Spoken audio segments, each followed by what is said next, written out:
Welcome to all the students. हम लोग capacitor पढ़ रहे थे और उसमें आपको लास्ट क्लास में कुछ होमवर्क दिया गया था। पता नहीं आप लोग होमवर्क बना रहे हैं कि नहीं बना रहे हैं, क्योंकि कोई भी आंसर या रिस्पांस आपके तरफ से आ नहीं रहा है ग्रुप पे। तो देखिए, बना रहे हैं तब तो अच्छी बात है, अगर नहीं बना रहे हैं तो फिर बहुत बड़ा मिस्टेक कर रहे हैं, क्योंकि हम आपको बताए थे कि जो आपका नेटवर्क है वो बहुत इंपॉर्टेंट सब्जेक्ट है और इस पे कमांड करना आपके फ्यूचर के लिए बहुत इंपॉर्टेंट है। अगर आपको आगे जाकर के गवर्नमेंट में या प्राइवेट में कहीं पर भी जॉब लेना है या इलेक्ट्रिकल फील्ड में अगर आगे बढ़ना है तो नेटवर्क आपको अच्छा करना बहुत जरूरी है।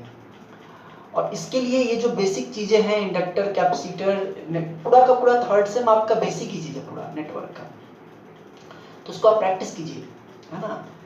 बुक मैंने आपको रेफर कर दिया है, बुक से आप बनाइए, क्वेश्चन बैंक से बनाइए, जितना ज़्यादा से ज़्यादा हो सके उतना बनाइए और क्वेश्चंस का रिस्पांस दीजिए, है ना, ताकि और अच्छे क्वेश्चंस आपको कराए जा सकें, है ना। रिस्पांस मिलता है तो फिर और डिलीवर करने में और अच्छा लगता है। ठीक है, तो आइए, ये क्वेश्चन दिए थे, इसका आंसर 16 माइक्रोफैराड है। जो लोग बनाए हैं बहुत अच्छी बात है। तो कैसे बनेगा, देखिए ऐसे तो मैंने आपको बताया था कि कैपेसिटर्स अगर पैरेलल में हैं तो उनका डायरेक्ट एडिशन हो जाता है, रजिस्टर के उल्टा चलता है। और अगर कैपेसिटर सीरीज में है तो फिर उनका जो 1/R इक्विवेलेंट इक्वल टू वाला जो है वो चलता है। तो यहाँ पे हमको इसके और इसके बीच का निकालना है। तो देखने से लग रहा है कि ये और ये आपस में पैरेलल में है, ठीक है ना। ये और ये आपस में किसमें, क्योंकि इसके दो इंड ये और इसका दो इंड ये और ये सब कॉमन है, तो ये दोनों पैरेलल में, तो पैरेलल में है तो डायरेक्टली ऐड हो जाएगा। तो ये दोनों ऐड हो जाएगा तो 5 और 3 मिलके हो जाएगा 8 माइक्रोफैराड, जिसको हम यहाँ बनाए हैं कि 5 ohm and R in parallel, तो उनका इक्विवेलेंट हो जाएगा 8 माइक्रोफैराड। ठीक है, अब इन दोनों की जगह एक लिख लेंगे, कौन सा, 8 माइक्रोफैराड। ठीक है, इन दोनों का इक्विवेलेंट कितना हो गया, 8 माइक्रोफैराड। अब ये 8 माइक्रोफैराड और ये 8 माइक्रोफैराड दोनों आपस में किसमें, सीरीज में। तो इनका इक्विवेलेंट कैसे निकलेगा, हम आपको बताए हैं, आप वैसे भी कर सकते हैं, 1/C equivalent equal to 1/C1 plus 1/C2 से भी कर सकते हैं। या जनरली आपको रजिस्टर के लिए बताया था कि अगर दो है सीरीज में तो उसका सीधे हो जाता है C1 C2 by C1 plus C2। जैसे रजिस्टर में हो जाता था R1 R2 plus R1 R2 divided by R1 plus R2, उसी तरह से कैपेसिटर के लिए भी हो जाएगा C1 C2 by C1 plus C2। तो इस और 8 को कीजिएगा तो 64/16 4 माइक्रोफैराड। ठीक है, अब इन दोनों का रिजल्टेंट आया 4 और ये 4 और ये 4, ये दोनों आपस में किसमें है, पैरेलल में, है ना। ये 4 और ये 4 आपस में दिख रहा है ना पैरेलल में। इसके दो एंड, एक ये है एक ये है, इसका भी दो एंड यहाँ पे, तो दोनों के दोनों एंड आपस में कनेक्टेड है। ठीक है ना, तो ये दोनों पैरेलल में तो एक बार फिर इन दोनों का डायरेक्ट सम हो जाएगा 8 माइक्रोफैराड, कुछ ऐसा फिगर बन जाएगा। और फिर ये 8 और ये 8, ये दोनों भी आपस में किसमें, पैरेलल में। ठीक है ना, तो पैरेलल में है तो इन दोनों का भी डायरेक्ट सम हो जाएगा। आंसर कितना हो जाएगा, 16 माइक्रोफैराड। ठीक है, इसके साथ साथ हमने ये भी देखा था कि कैपेसिटर्स अगर सीरीज में हो तो उन पे चार्जेस क्या होता है, सेम होता है। जैसे सीरीज में करंट सेम होता है, वैसे ही कैपेसिटर के लिए सीरीज में चार्जेस सेम होते हैं। ठीक है ना, वोल्टेज अलग अलग होता है। और कैपेसिटर्स अगर पैरेलल में हो तो उन पे चार्जेस अलग अलग होता है, वोल्टेज सेम होता है। इसी कंसेप्ट पे मैंने दो बहुत अच्छे क्वेश्चंस आपको दिए थे, आइए देखते हैं उनका सॉल्यूशन। सेकंड क्वेश्चन था कि ए voltage of 100 volt DC is applied across two capacitors in series having capacitance 100 microfarad and 25 microfarad. Find the voltage across each. ठीक है, तो इसका आंसर है 100 माइक्रोफैराड के क्रॉस 20 वोल्ट, 25 माइक्रोफैराड के क्रॉस 80 वोल्ट। जिनका आ गया, वेरी गुड। क्वेश्चन ये है कि दो कैपेसिटर्स हैं 100 माइक्रोफैराड और 25 माइक्रोफैराड के सीरीज में लगे हुए हैं और उनके क्रॉस जो वोल्टेज है वो है 30 वोल्ट। सर्किट कुछ ऐसा है, 100 माइक्रोफैराड, 25 माइक्रोफैराड, 30 वोल्ट है, 100 वोल्ट है। और आपसे ये पूछ रहा है कि इन दोनों के क्रॉस अलग अलग वोल्टेज क्या होगा। ठीक है, सीरीज में वोल्टेज बढ़ता है। तो जैसे V1 है तो V1 का फॉर्मूला क्या होगा, Q/C1। V2 का फॉर्मूला क्या होगा, Q/C2। सीरीज में चार्ज तो सेम रहता है। तो अगर हम लोग चार्ज निकाल लें पहले, क्योंकि V1 निकालना है, V1 = Q/C1। C1 तो पता है 100 माइक्रोफैराड, लेकिन Q नहीं पता है, चार्ज नहीं पता है। तो चार्ज के लिए टोटल जो चार्ज होगा वही तो सब में है। तो चार्ज के लिए जो चार्ज का फॉर्मूला होता है वो होता है Q = C × V। तो इसका अगर हम लोग इक्विवेलेंट कैपेसिटेंस निकालें, सीरीज में है तो इक्विवेलेंट निकल जाएगा। देखिए हम पहले वही किए, C इक्विवेलेंट निकाले 20 माइक्रोफैराड आ गया, वोल्टेज पता है 100 वोल्ट, तो टोटल चार्ज निकल सकता है Q = C इक्विवेलेंट × V। क्योंकि सीरीज में तो चार्ज सेम रहता है, जो यहां से निकला, जो वोल्टेज सोर्स से निकला वही इसमें घूमते हुए फिर वापस आया। तो Q = C इक्विवेलेंट × V। तो C निकाल लिए यहां से, V की 2 मिलीकूलम, 2 × 10⁻³ कूलम। अब V1 निकालना है, Q/C1, तो 2 मिलीकूलम डिवाइडेड बाय C1 कितना, 100 × 10⁻6, 20 वोल्ट आ जाएगा। ठीक है। सिमिलरली V2 निकालना है, Q/C2। ऐसे भी अगर हम जानते हैं KVL कि यहाँ अगर 100 वोल्ट है तो यहाँ पर ये जो होता है ये बराबर होता है इसके और इसके सम के। एक का आ गया 20 वोल्ट, इसका कितना आ जाएगा, 80 वोल्ट आ जाएगा। ऐसे भी करके देख सकते हैं आप, 2/25 करेंगे तो 80 वोल्ट आ जाएगा। ठीक है, कुछ भी नहीं है क्वेश्चन में, बस समझना है कि सीरीज में चार्ज सेम रहता है, वोल्टेज अलग अलग हो जाता है, और पैरेलल में वोल्टेज सेम रहता है, चार्ज अलग अलग हो जाता है। ठीक है, अब आइए लास्ट क्वेश्चन, थर्ड क्वेश्चन करते हैं।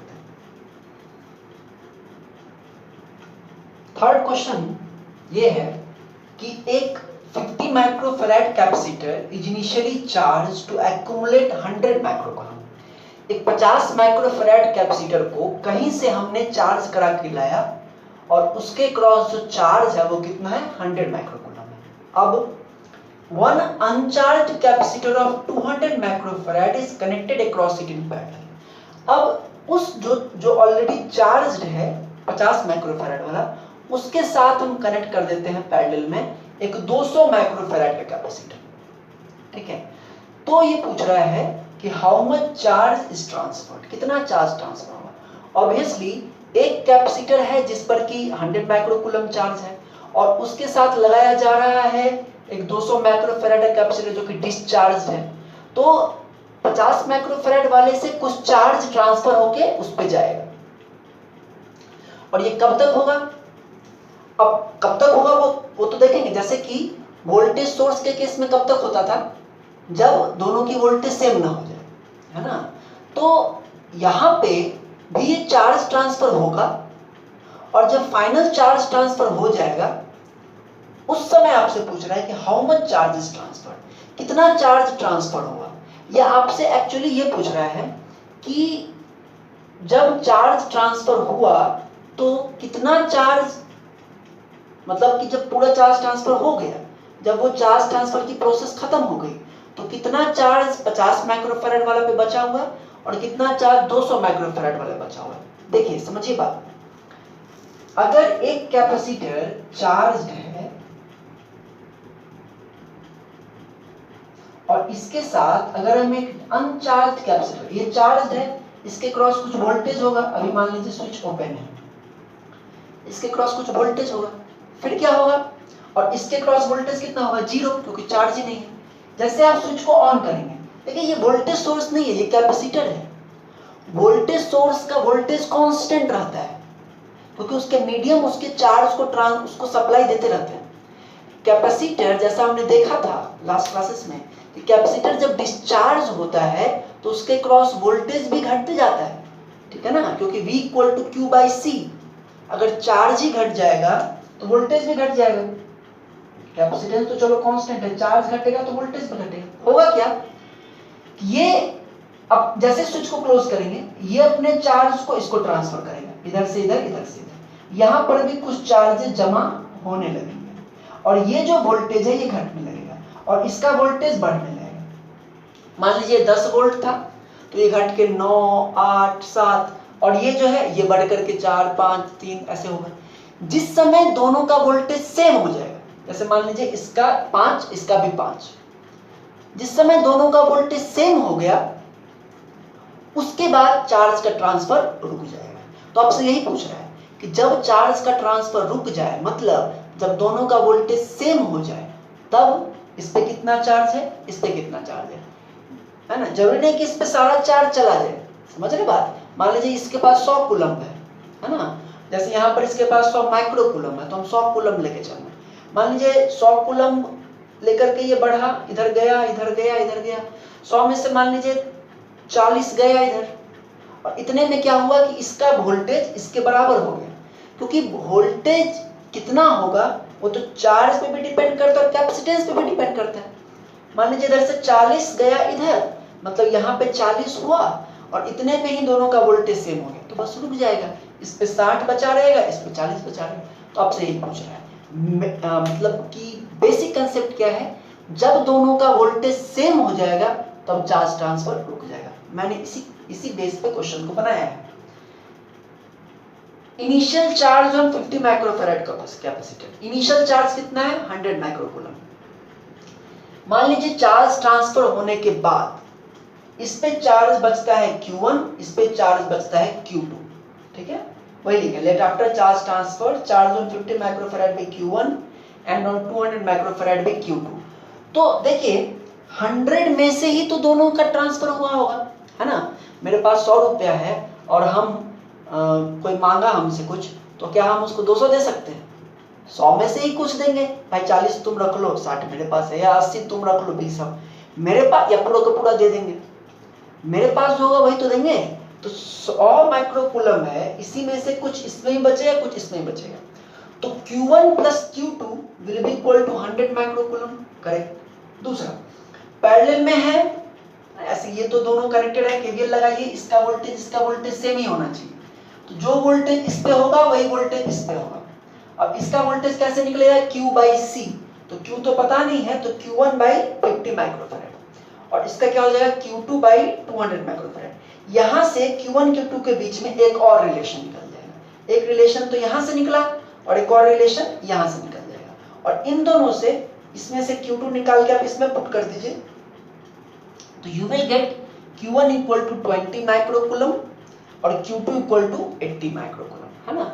मतलब कि ये अपना 80 माइक्रोकूलम उसको दे दिया। 80 माइक्रोकूलम जब इसको मिल गया तब इसका वोल्टेज इसके बराबर हुआ, मतलब ये घट रहा है ये बढ़ रहा है, ठीक है। और कितना है ये भी आप निकाल सकते हैं, B इक्वल टू Q/C करके आप निकाल सकते हैं। जैसे इसमें कितना है, इसका है 20 माइक्रोकूलम, है ना, तो 20 डिवाइडेड बाई 50 Q/C, है ना, तो 0.4 वोल्ट लगभग आ रहा है। इसका अगर करें तो इसका कितना है 80/200, ठीक है, ये भी 0.4 वोल्ट है, सही है ना। और पहले इसका वोल्टेज कितना रहा होगा, जब इस पे 100 माइक्रोकूलम था, स्विच ओपन था, उस समय इसका वोल्टेज कितना रहा होगा 50/100, 0.5 वोल्ट, है ना। मतलब ये 0.5 वोल्ट से घट करके 0.4 वोल्ट तक आया, और ये 0 वोल्ट से बढ़ करके 0.4 वोल्ट तक आया, ठीक है, सही है ना। जितने देर में ये 0.5 से घट करके 0.4 पे आया, उतने देर में ये 0 से बढ़ करके 0.4 पे आया, ठीक है। और दोनों जब सेम हो गए तब क्या हो गया, रुक गया सारा प्रोसेस जिसमें हमने निकाला है, ठीक है। तो कैपेसिटर यहाँ पे खत्म हुआ। जितना कैपेसिटर में मैंने आपको पढ़ा दिया, जितना देख लिए, दैट इज सफिशिएंट, बहुत है, ठीक है। ऐसे तो उस कैपेसिटर में अनंत है, स्फेरिकल कैपेसिटर भी है, ceramic capacitor, there are many types different, but conceptually इतना काफी है। अब आते हैं नेक्स्ट सर्किट एलिमेंट पर, जो कि है एनर्जी सोर्सेस। देखते हैं इसको। This is the whole family of energy sources. Energy sources जो हैं, एनर्जी सोर्सेस का मतलब कि इलेक्ट्रिकल में जो वोल्टेज का सोर्स है या जो पावर का सोर्स है, जो कि पावर देता है, है ना। जैसे जो भी हमारा फैन चल रहा है, बल्ब चल रहा है, इन सबको पावर देने वाला जो है वो एक सोर्स है। तो एनर्जी सोर्सेस जो है उसका मतलब है कि कितने तरह के सोर्सेस अवेलेबल हैं जो कि एनर्जी देते हैं, है ना। तो उसका ब्रॉडली क्लासिफाई करें तो एक है इंडिपेंडेंट, एक है डिपेंडेंट, है ना। इंडिपेंडेंट सोर्स जो है वो उसको किसी भी दूसरे क्वांटिटी से कुछ लेना देना, हम लोग देखेंगे इसको डिटेल में तो आप समझिएगा। ये इंडिपेंडेंट है, इसको किसी से किसी दूसरे चीज से कोई मतलब नहीं, इंडिपेंडेंट। और डिपेंडेंट सोर्स जो है इनकी वैल्यू किसी दूसरे चीज पे डिपेंड करती है, वो देखेंगे। तो इंडिपेंडेंट सोर्स जो है इसके दो टाइप है, voltage source, current source. Voltage source जो कि वोल्टेज देता है हमको, कांस्टेंट वोल्टेज या वेरिएबल वोल्टेज, लेकिन वोल्टेज सोर्स मतलब जो कि वोल्टेज देता है, ठीक है ना। और करंट सोर्स जो कि करंट देता है, उसका वोल्टेज वैरी कर सकता है, वो लोग देखेंगे हम लोग, सबको अलग अलग देखेंगे तो उसमें देखेंगे।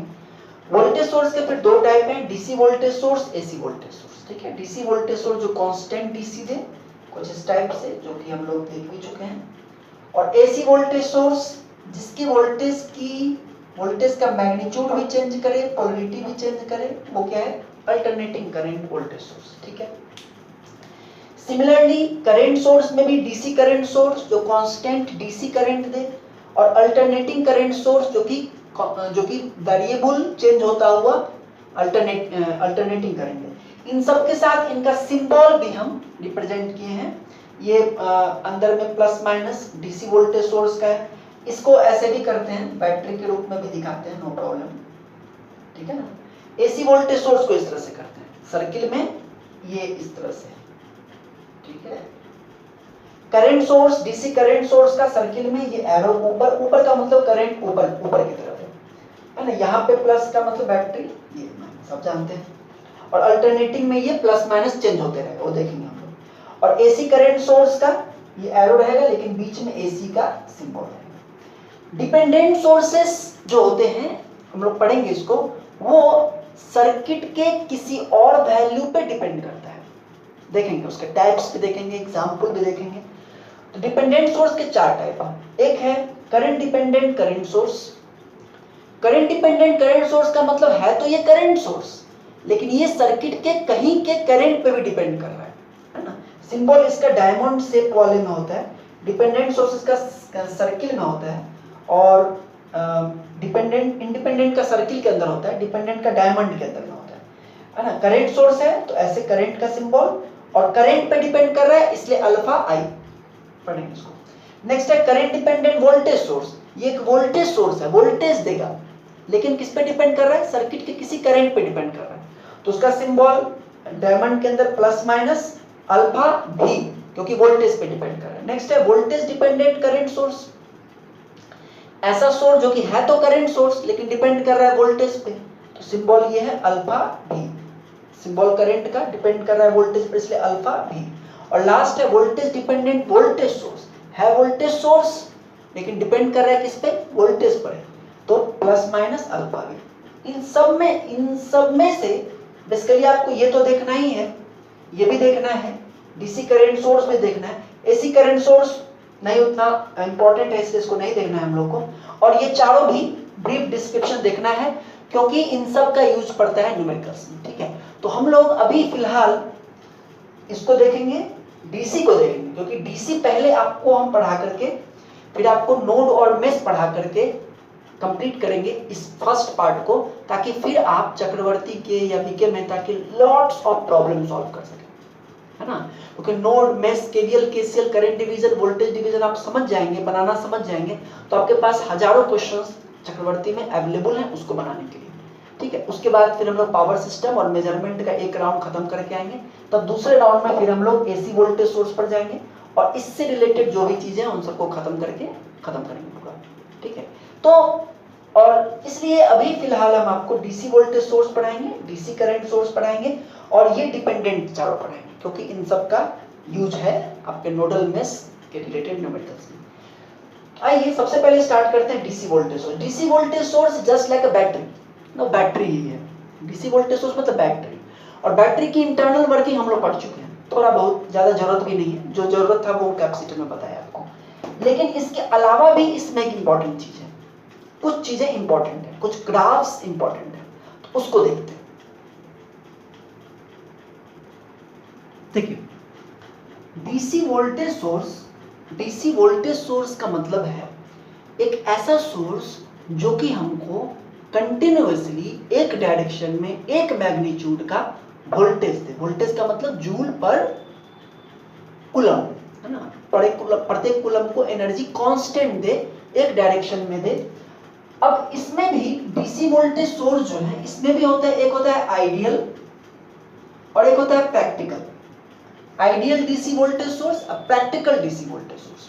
तो पहले हम लोग देखते हैं ideal. Ideal DC voltage source होता नहीं है एक्चुअली, है ना। एक्चुअली में जितने भी वोल्टेज सोर्सेज सारे के सारे प्रैक्टिकल वोल्टेज सोर्सेज हैं, लेकिन आइडियल समझेंगे कि आइडियल आदर्श तो कोई नहीं है ना। तो आइडियल वोल्टेज सोर्स किस तरह का होता है और प्रैक्टिकल वोल्टेज सोर्स में आइडियल से क्या डिफरेंस होता है। तो पहले आइडियल वोल्टेज सोर्स देख रहे हैं। आइडियल वोल्टेज सोर्स, देखिए वोल्टेज सोर्स जैसा मैंने कहा ऐसा सोर्स जो कि कांस्टेंट वोल्टेज दे विद रिस्पेक्ट टू टाइम, जिसका वोल्टेज का मैग्नीट्यूड चेंज कभी ना हो, हमेशा कांस्टेंट दे। ऐसा तो कुछ है नहीं, हम लोग बैटरी यूज करते हैं घड़ी में, उसका भी वोल्टेज धीरे धीरे घटता है, डिस्चार्ज होता है। इन्वर्टर तो डेली आपका डिस्चार्ज होता है। तो आइडियल वोल्टेज सोर्स ऐसा है जिसका वोल्टेज कभी नहीं घटेगा, नेवर, कांस्टेंट, ऐसा नहीं होता है, बट मानते हैं ऐसा, ठीक है। तो आइडियल वोल्टेज सोर्स का अगर हम वोल्टेज और टाइम के बीच का कर, वोल्टेज और टाइम के बीच का, देखिए जैसे ये वोल्टेज सोर्स है ना, और यहाँ पर ये टर्मिनल है, वोल्टेज सोर्स का ये टर्मिनल है। टर्मिनल मतलब जहां पर हम लोग चाहे तो कुछ लोड वगैरह लगा सकते हैं, ठीक है। तो ये जो VT टर्मिनल वोल्टेज और टाइम के बीच का अगर हम ग्राफ बनाए कि टाइम चाहे 1 साल हो जाए, 2 साल हो जाए, 3 साल हो जाए, ये कांस्टेंट है आइडियल के लिए, ठीक है। समझ आ गई बात, ये कांस्टेंट रहेगा, ठीक है। अब अगर आप यहाँ पे कोई लोड भी लगाएंगे, देखिए समझिए बात, यहाँ पे अगर कोई लोड लगाते हैं RL, देखिए यहाँ पे कोई लोड लगाए RL, ठीक है, आइडियल वोल्टेज सोर्स में देखिए अगर हम यहाँ पे कोई लोड लगाते हैं RL तो करंट फ्लो करेगा I, तब जो यहाँ का वोल्टेज होगा, यहाँ का जो वोल्टेज होगा वो इस रेजिस्टर में जो वोल्टेज ड्रॉप होगा वही होगा। इस रेजिस्टर में वोल्टेज ड्रॉप कितना होगा, VT equal to I into RL। इस रेजिस्टर में जो वोल्टेज ड्रॉप होगा वो होगा VT equal to I into RL, और KVL से आप देख सकते हैं कि VT इक्वल टू वही होगा, जो यहाँ का वोल्टेज होगा वही यहाँ का वोल्टेज होगा। देखिए वोल्टेज सोर्स का इंपॉर्टेंट पॉइंट ये है कि इसका वोल्टेज कांस्टेंट रहता है, डीसी वोल्टेज सोर्स का वोल्टेज कांस्टेंट रहता है, और वोल्टेज को करंट से कोई लेना देना नहीं, है ना, करंट की वैल्यू पे डिपेंड नहीं करता है। देखिए मेरा मतलब ये है कि सपोज यहाँ पर आप वोल्टेज रखिए 10 वोल्ट का सोर्स रखिए और आपने यहाँ 5 ओम रखा, है ना, 5 ओम, तो यहाँ से करंट कितना फ्लो करेगा, I equal to V upon R, 2 ampere. तो 2 एम्पेयर जब फ्लो करेगा तो इसके क्रॉस वोल्टेज कितना होगा ड्रॉप, 5 इंटू 2 10 वोल्ट, है ना, कितना हो जाएगा 5 इंटू 2 इक्वल टू 10 वोल्ट हो जाएगा। करंट कितना फ्लो कर रहा था, 2 एम्पेयर। अब अगर हम इसके रेजिस्टेंस को बढ़ा करके 10 ओम कर दें तब कितना करंट फ्लो करेगा, I equal to V upon R, तब 1 एम्पेयर। करंट तो कम हो गया लेकिन टर्मिनल वोल्टेज, यहाँ का voltage 10 into 1 equal to 10 volt, है ना।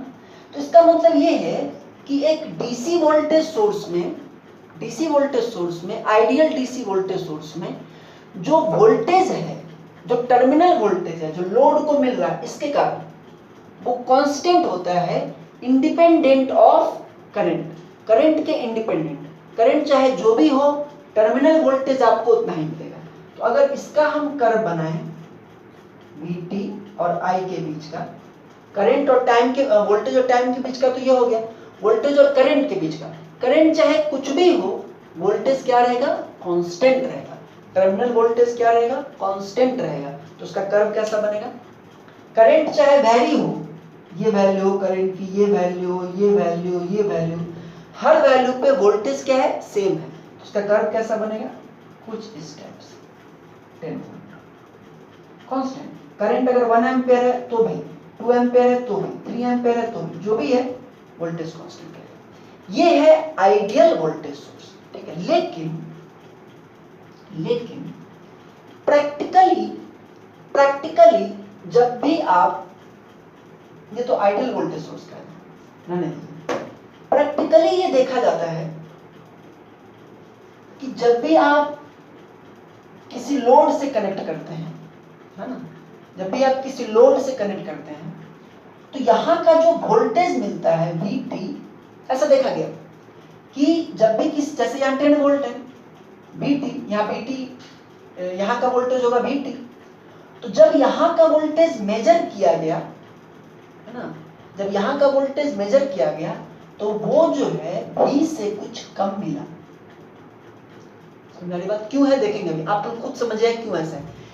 ऐसा देखा गया प्रैक्टिकली वोल्टेज सोर्स में, यहाँ पर तो वोल्टेज 10 वोल्ट है, 10 वोल्ट की बैटरी है, लेकिन इस लोड के क्रॉस जो वोल्टेज मिल रहा है, इस लोड का जो पोटेंशियल ड्रॉप हो रहा है वो 10 वोल्ट से कम मिल रहा है इसको। अगर यहाँ 10 वोल्ट थे, 9 वोल्ट है। अच्छा, दूसरी बात, अगर इस वैल्यू को बढ़ाते हैं, है ना, अगर इस लोड रेजिस्टेंस की वैल्यू को बढ़ाते हैं, तो लोड रेजिस्टेंस की वैल्यू को जब बढ़ाएंगे, ठीक है, लोड रेजिस्टेंस की वैल्यू को बढ़ाते हैं अगर, तो जो वोल्टेज ड्रॉप है वो बढ़ता है ना। मतलब कि अगर कम है लोड रेजिस्टेंस की वैल्यू, अगर कम है, ठीक है, लोड रेजिस्टेंस की वैल्यू अगर कम है तो यहां पे वोल्टेज कम है। जैसे मान लीजिए ये 10 वोल्ट है ना, तो लोड रेजिस्टेंस की वैल्यू जब सपोज RL1 है तो यहाँ का वोल्टेज है वोल्टेज ड्रॉप है VT1, और जब ये RL2 है तब है VT2। तो अगर RL1 is less than RL2, अगर RL1 कम है, ठीक है ना, तो RL1 कम होगा तो उस समय करंट ज्यादा होगा, कम होगा अगर ये कम होगा तो उस समय करंट ज्यादा होगा, ठीक है। और करंट ज्यादा होगा तो ऐसा देखा गया कि VT1 is less than VT2। अगर ये ज्यादा है, रेजिस्टेंस जितना ज्यादा है, ये रेजिस्टेंस की वैल्यू जैसे जैसे बढ़ेगी वैसे वैसे यहाँ का वोल्टेज भी बढ़ेगा, ठीक है। और रेजिस्टेंस की वैल्यू जितनी कम होगी उतना ही कम यहाँ का वोल्टेज होगा in comparison to this 10 volt. ये दोनों बराबर नहीं होंगे, होना चाहिए बराबर, और तो कुछ है नहीं। तो इसका कारण क्या है, मतलब प्रैक्टिकली ऐसा देखा गया कि यहाँ के वोल्टेज के कंपैरिजन में यहाँ का वोल्टेज कम है, और जब सर्किट का करंट बढ़ता है, मतलब जो लोड रेजिस्टेंस को कम करते हैं, जब सर्किट का करंट बढ़ता है तो यहाँ का ड्रॉप जो है और कम हो जाता है और डिफरेंस बढ़ जाता है। तो आप खुद सोचिए, यहाँ पर 10 वोल्ट है और यहाँ पर सपोज 9 वोल्ट है, इसका मतलब क्या है, यहाँ 10 वोल्ट है या 9 वोल्ट है, इसका मतलब क्या है, इसका मतलब है कि 1 वोल्ट का और भी कहीं ड्रॉप हुआ है। ये कहेंगे ना, चमत्कार तो नहीं है, जादू तो नहीं है, इसमें जादू टोना तो नहीं है, भूत तो नहीं घुसा हुआ है। यहाँ 10 वोल्ट है या 9 वोल्ट है, इसका मतलब है कि 1 वोल्ट का और भी कहीं ड्रॉप हुआ है। और दूसरी बात क्या बोल रहा है कि जब करंट बढ़ता है तो ये घट जाता है, जब करंट बढ़ गया तो ये 8 वोल्ट हो गया। इसका मतलब जो करंट बढ़ा तो ड्रॉप और बढ़ा, तभी ना यहाँ पे कम मिला। तो इस चीज को आप खुद से सोचिए कि ऐसा कौन सा यहाँ पर एक्चुअली क्या हो रहा है, वोल्टेज ड्रॉप हो रहा है। तो इस चीज को कैसे रिप्रेजेंट करें, कैसे दिखाएं। तो साइंटिस्ट लोगों ने कहा कि इसका मतलब है कि इस बैटरी का अपना कुछ इंटरनल रेजिस्टेंस है, इसका अपना कुछ इंटरनल प्रतिरोध है, जो इसका जो सॉल्यूशन है ना, जो आपका इलेक्ट्रोलाइट है, उसमें कुछ रेजिस्टेंस है। इस बैटरी का अपना कुछ रेजिस्टेंस है जिसको उन्होंने नाम दिया इंटरनल रेजिस्टेंस। और उसको सीरीज में, इसके साथ उन्होंने कहा कि इंटरनल रेजिस्टेंस को सीरीज में लगाएंगे, क्यों?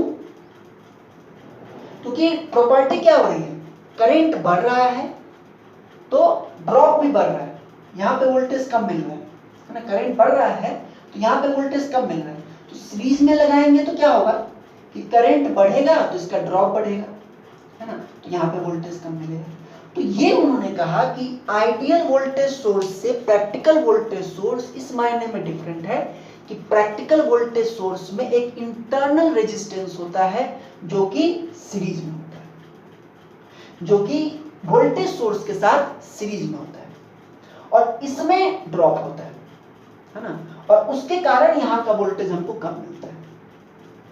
ठीक है, अब देखिए जरा हम कुछ एग्जांपल लेके आपको इसको बताते हैं एक बार फिर से। देखिए सपोज कि इंटरनल रेजिस्टेंस 1 ओम है और आपने यहाँ पे 9 ओम का रेजिस्टर लगाया, ठीक है, 9 ओम का लगाया, तो यहाँ से कितना करंट फ्लो करेगा, 9 एक 10 ओम हो गया, तो I equal to V upon R यानी 10 अपॉन 10, इन दोनों का कॉम्बिनेशन कितना हुआ 10 ओम रेजिस्टर है, तो I equal to V upon 10, तो यहाँ होगा 1 एम्पियर, 1 एम्पियर करंट फ्लो होगा। 1 एम्पियर अगर करंट फ्लो होगा तो यहाँ पे वोल्टेज ड्रॉप कितना होगा, रेजिस्टर के क्रॉस वोल्टेज ड्रॉप होगा 1 into 1 1 वोल्ट, और यहाँ पे कितना होगा 9 वोल्ट, सही है। यहाँ पे 10 वोल्ट है तो इसको मिलेगा कितना 9 वोल्ट। अब अगर आप इस रेजिस्टेंस को कम करें, सपोज ये तो वही है 10 वोल्ट, इंटरनल रेजिस्टेंस भी वही है 1 ओम, और हम इसको कम करके सपोज हम 1 ओम कर 1 ओम, इसको कम कर दिए 1 ओम किए, अब कितना करंट फ्लो करेगा, I equal to V upon R, 1 और 1 का कॉम्बिनेशन हो जाएगा कितना 2, 1 और 1 का कॉम्बिनेशन कितना हो जाएगा 2 ओम, तो I equal to V upon R 10/2 5 ampere, तो यहाँ पे कितना वोल्टेज ड्रॉप होगा 5 गुना 1 5 वोल्ट, और यहाँ पे कितना होगा 5 गुना 1 5 वोल्ट। अब यहाँ का वोल्टेज कितना है 5 वोल्ट। मैंने आपको कहा था कि अगर रेजिस्टेंस घटाएंगे तो करंट बढ़ेगा, यहाँ का वोल्टेज ड्रॉप बढ़ेगा और उसके कारण टर्मिनल वोल्टेज घटेगा, है ना। तो लोड रेजिस्टेंस अगर बढ़ता है तो टर्मिनल रेजिस्टेंस भी बढ़ता है, सॉरी टर्मिनल वोल्टेज भी बढ़ता है, और लोड रेजिस्टेंस अगर घटता है तो टर्मिनल वोल्टेज भी घटता है। तो अगर हम लोग इसको तो फिर से बनाएंगे, अगर हम लोग प्रैक्टिकल वोल्टेज सोर्स के लिए VT और RL के बीच का कर्व बनाएं, टर्मिनल वोल्टेज और RL के बीच का कर्व बनाएं, और ये जो है ये हम डॉट डॉट डॉट डॉट बना है आइडियल। आइडियल में क्या था, आइडियल में तो जितना यहाँ 10 देते थे उतना यहाँ 10 मिल जाता था, मतलब आइडियल वोल्टेज सोर्स का। देखिए 2-3 चीज में ध्यान रखना जो कंपटीशन के लिए इंपॉर्टेंट है, ये ग्राफ्स भी इंपॉर्टेंट है, लेकिन ये कि आइडियल वोल्टेज, सबसे पहले तो ये कि वोल्टेज सोर्स के साथ एक इंटरनल रेजिस्टेंस होता है सीरीज में, प्रैक्टिकल वोल्टेज सोर्स के साथ। तो आइडियल वोल्टेज सोर्स के साथ जीरो रेजिस्टेंस है ना, आइडियल वोल्टेज सोर्स है जीरो इंटरनल रेजिस्टेंस, उनके पास जीरो इंटरनल रेजिस्टेंस है, कुछ है नहीं, तो जो यहाँ है वो यहाँ है कांस्टेंट, तो ये आइडियल के लिए कांस्टेंट वोल्टेज मिलता है, आप लोड कितना भी चेंज कीजिए हमेशा 10 वोल्ट मिलेगा। लेकिन आइडियल नहीं होता है, प्रैक्टिकली होता है, और प्रैक्टिकल के लिए क्या देख रहे हैं कि जितना कम होगा RL उतना कम होगा वोल्टेज। अगर RL 0 है, RL 0 का मतलब शॉर्ट है ना, RL 0 का मतलब क्या हुआ, रेजिस्टेंस नहीं है मतलब शॉर्ट है, तो शॉर्ट वायर का वोल्टेज होता है 0, है ना, शॉर्ट वायर, क्योंकि किसी ने क्वेश्चन में पूछा था शॉर्ट वायर का वोल्टेज होता है 0, क्योंकि शॉर्ट वायर, अब जैसे ये वायर है इसमें भी 5 है, अब इसमें तो I equal to V upon R, यहाँ से तो अब 10 एम्पियर करंट जाएगा, लेकिन इस वायर के रेजिस्टेंस को हम लोग 0 मानते हैं, है ना, इसलिए यहाँ का वोल्टेज कितना होगा 0। अगर RL 0 है तो 0 होगा, RL जैसे जैसे बढ़ेगा वैसे वैसे करंट बढ़ेगा। अब यहाँ पर अगर आप 100 ओम ले लीजिए या 99 ले लेते हैं, ठीक रहेगा, 99 ओम ले लीजिए। अब देखिए I equal to V upon R, 99 plus 100 10/100 0.1, तो 0.1 अगर है, ठीक है, 0.1 एम्पियर, तो इसके क्रॉस कितना ड्रॉप होगा 0.1 वोल्ट, तो इसके क्रॉस कितना होगा 9.9 वोल्ट। जितना ज्यादा आप बढ़ाते जाएंगे उतना ज्यादा वैल्यू इसके क्लोज आएगी। तो ग्राफ कैसा बनेगा, क्लास में रहते आप तो हम आपसे बनवाते कि ग्राफ सोच के बना के दिखाओ, लेकिन अभी तो आप मस्ती में हैं। तो RL लोड रेजिस्टेंस जैसे जैसे बढ़ेगा वैसे वैसे टर्मिनल वोल्टेज भी बढ़ेगा। तो कर्व कैसा बनता है, कुछ ऐसा बनता है। ठीक है, इससे ज्यादा तो जा नहीं सकता है। ये कर्व है प्रैक्टिकल वोल्टेज सोर्स के लिए VT और RL के बीच का, प्रैक्टिकल। और प्रैक्टिकल वोल्टेज सोर्स के लिए अगर हम लोग VT और I के बीच का निकालें, ठीक है, ये तो आइडियल के लिए है, ठीक है, ये तो आइडियल के लिए है ना। प्रैक्टिकल के लिए अगर निकालें तो प्रैक्टिकल के लिए देखिए क्या देख रहे हैं हम यहां पर कि जब करंट बढ़ता है ना, तो VT कम होता है। जैसे जैसे करंट बढ़ता है वैसे वैसे VT कम होता जाता है कि नहीं। करंट बढ़ेगा तो यहाँ का वोल्टेज ड्रॉप बढ़ जाएगा, और वोल्टेज ड्रॉप बढ़ेगा तो यहाँ टर्मिनल वोल्टेज कम हो जाएगा। ठीक है, यानी कि अगर 0 एम्पियर करंट है, कोई करंट नहीं है, ओपन है, तब तो यहाँ का वोल्टेज यहाँ के बराबर होगा। लेकिन जैसे जैसे करंट बढ़ेगा वैसे वैसे यहाँ का वोल्टेज ड्रॉप बढ़ेगा इंटरनल रेजिस्टेंस के क्रॉस, और यहाँ का वोल्टेज कम होगा। तो कैसा होगा, जैसे जैसे करंट बढ़ेगा वैसे वैसे टर्मिनल वोल्टेज कम होता जाएगा। कुछ इस टाइप का, लिनियर नहीं है, कुछ इस टाइप का है। ठीक है, ये किसके लिए, प्रैक्टिकल के लिए। और प्रैक्टिकल में हम लोग जानते हैं कि धीरे धीरे टाइम के साथ अगर बैटरी रखी भी हुई है, ठीक है, कोई काम भी नहीं है, फिर भी धीरे धीरे उसका वोल्टेज घट जाता है। तो प्रैक्टिकल तो आइडियल के लिए तो वोल्टेज और टाइम के बीच का ऐसा है, लेकिन प्रैक्टिकल के लिए ये भी घटता है। ठीक है, तो ये आप कुछ कुछ चीजें समझे वोल्टेज सोर्स के बारे में। ठीक है, इसमें एक और चीज ध्यान में रखिए जो हम लोग पहले भी देख चुके हैं, है ना। अगर कोई वोल्टेज सोर्स है और उसके पॉजिटिव टर्मिनल से करंट निकल रहा है, तो ये क्या कर रहा है, पावर को या एनर्जी को क्या कर रहा है, डिलीवर कर रहा है। और अगर पॉजिटिव में करंट आ रहा है तो ये पावर को क्या कर रहा है, एब्जॉर्ब कर रहा है। ठीक है, अच्छा, ठीक है ना। एक और चीज था इसमें, हाँ देखिए, अगर ध्यान दीजिएगा, एक वोल्टेज सोर्स है इस तरह से V1 और दूसरा वोल्टेज सोर्स है यहाँ का V2, तो यहाँ का मतलब इन दोनों एक इस तरह से प्लस माइनस, दूसरा भी प्लस माइनस, तो रिजल्टेंट यहाँ का वोल्टेज कितना होगा, V, है ना। आप KVL से निकाल सकते हैं, रिजल्टेंट वोल्टेज कितना होगा आप KVL से निकाल सकते हैं। यहाँ KVL लगाइए तो क्या हो जाएगा, यहां से चलना स्टार्ट करें, यहाँ का वोल्टेज पूछ रहा है और इसको नाम दिया है V, रिजल्टेंट कितना होगा। अगर दो वोल्टेज सोर्स सीरीज में हो तो resultant terminal, total terminal voltage कितना होगा, ये लगाएं तो क्या हो जाएगा, प्लस V, उसके बाद माइनस V2, उसके बाद माइनस V1 इक्वल टू 0, यानी कि V equal to V1 plus V2।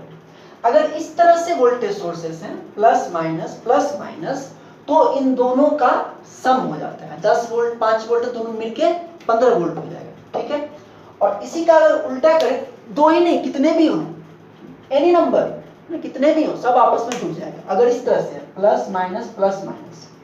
लेकिन अगर उल्टा है,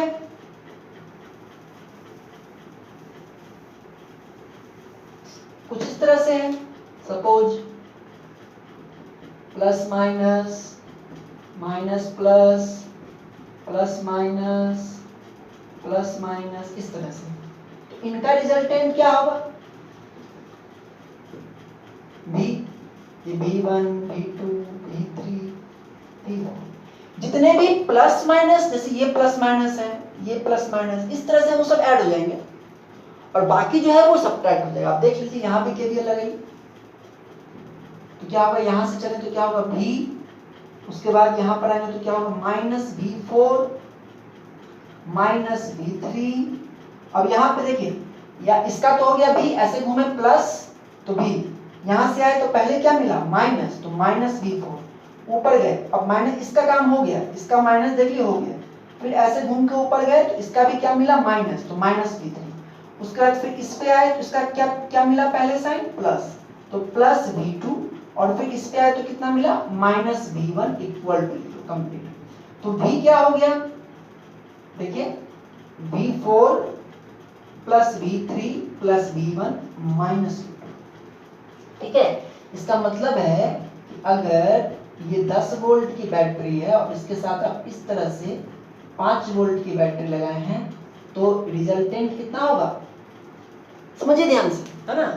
ये 10 वोल्ट है, ऊपर प्लस नीचे माइनस, और 5 वोल्ट है माइनस प्लस, उल्टा जैसा लग रहा है, तो इनका रिजल्टेंट सब्ट्रैक्ट हो जाएगा दोनों, है ना? सब्ट्रैक्ट हो जाएगा, और जिस बैटरी का पोटेंशियल हाई होगा उसकी पोलैरिटी होगी, मतलब इसके जगह पर हम एक सिंपल एक बैटरी लगा सकते हैं, तो ये दोनों जैसे मूवमेंट में अगर प्लस माइनस है तब तो ठीक है, जैसे इसको देखो, ऐसे में क्या है? प्लस माइनस, फिर क्या है? माइनस प्लस, तो अब ये कॉन्ट्राडिक्ट हो रहा है।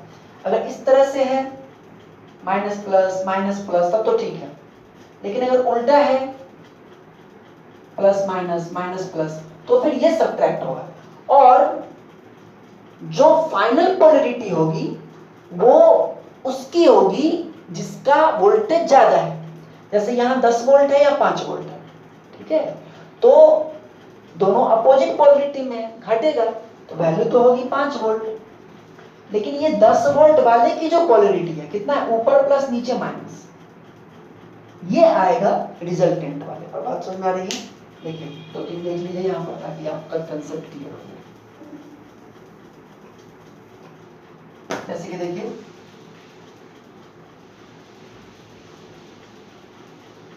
ये है 12 वोल्ट, ये है 6 वोल्ट, इनका रिजल्टेंट कैसा होगा?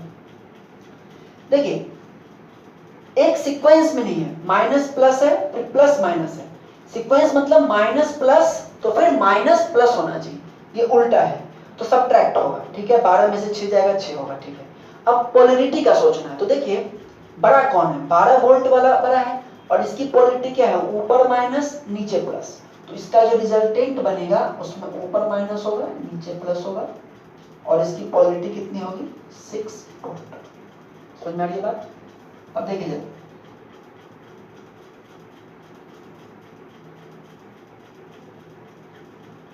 देखिए plus minus minus plus plus minus minus plus, देखिए 6 वोल्ट 4 वोल्ट 3 वोल्ट 8 वोल्ट, इसका रिजल्टेंट बताना है, ठीक है? तो आप अगर आप एक्सपीरियंस हो जाए बनाने लगेगा तो आप एक तुरंत बता दीजिएगा, लेकिन अभी फिलहाल के लिए जो सिमिलर हैं उन सब को आप ऐड कर लीजिए पहले। जैसे ये देखिए 6 वोल्ट ऊपर प्लस नीचे माइनस, ठीक है?